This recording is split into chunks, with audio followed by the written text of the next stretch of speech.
Hey guys, in this video, we're going to talk about how to set the white balance in your camera.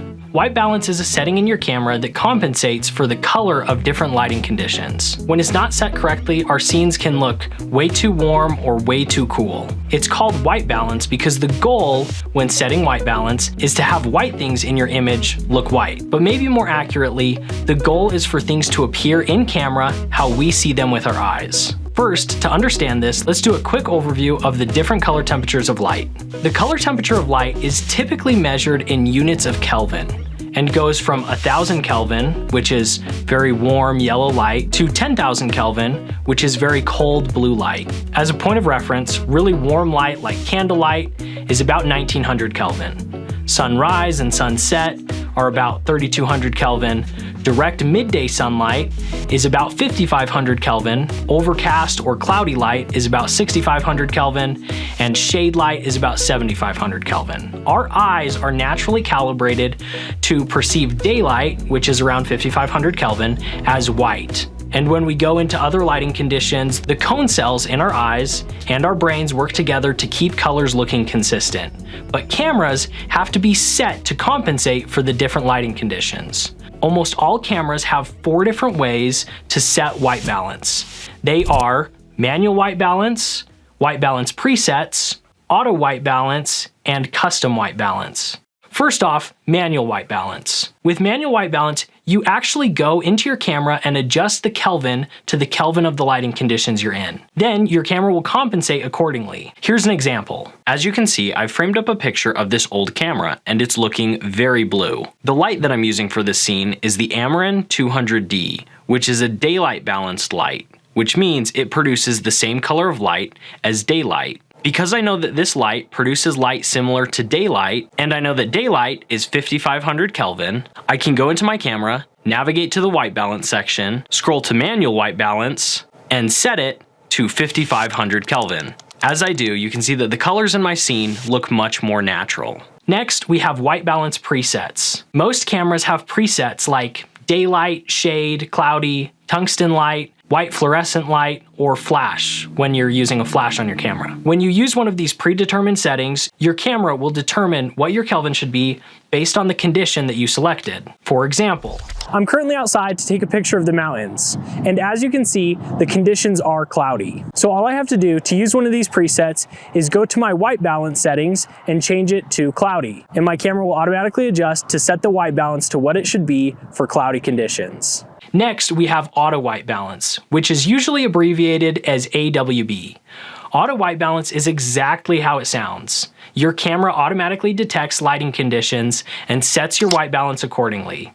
Admittedly, I personally use auto white balance about 90% of the time because a lot of the time it does a really great job. But sometimes auto white balance can be pretty inconsistent, even in the same lighting conditions. It gives you less creative freedom, and in my opinion, sometimes looks a little more dull, which is why I think it's really important for you to know how to manually set your white balance as well. For this example, the picture on the left was taken with manual white balance, and the picture on the right was taken with auto white balance. Although they look pretty similar, I prefer the one taken with manual white balance. Lastly, we have custom white balance. Setting a custom white balance is essentially making a preset with your specific lighting situation. You can take a picture in your specific lighting conditions and then set your camera to use that picture to create a custom preset. Let me show you how I can do this in my Canon EOS R. For this example, I'm going to photograph a Mark McKenna painting. First, I need to set my camera to the custom white balance setting, which is represented by this symbol right here. Then I need to make a reference photo that my camera can use to set the white balance for this scene. All I need to do to create the reference photo is to make sure that there's something white in my scene. So I'm going to place a white piece of paper in front of the painting in the same lighting conditions that I'm going to take the picture in. As a pro tip, you're going to want to turn off any lights that don't match the white balance of your main key light that's shining on your subject, like this little backlight that I have right here.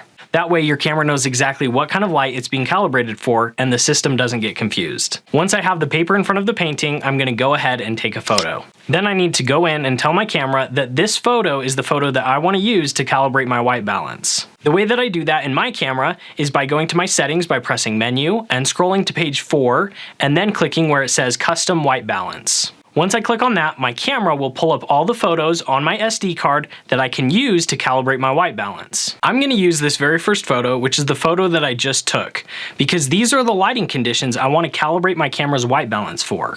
Once I do that and press OK, my camera will make a custom white balance preset for these exact conditions. Now, as long as my camera is still set to custom white balance, I can go back and see that my white balance is set correctly. All that's left to do now is to move the piece of paper and I'm ready to take my photo. While custom white balance is not foolproof, it's a great tool to use, especially in difficult lighting situations where you want to get your colors right. Here are 2 final tips to keep in mind as you set your white balance. Number 1, typically the goal is not to have all light look white, but rather to match what your camera sees with what you see. Certain light, like sunset light, is meant to be yellow and golden. That's part of what makes it beautiful. And if you set that light to white, it will take away some of the beauty of that scene. So typically, the goal is to match what your camera sees with what you see. Number 2, while auto white balance is an amazing tool, I highly recommend that you learn how to shoot with your manual white balance and with your custom white balance, so that when the occasion arises that you need them, you know how to use them. I hope this video will be helpful to you as you set your white balance, and I'll see you guys in the next one.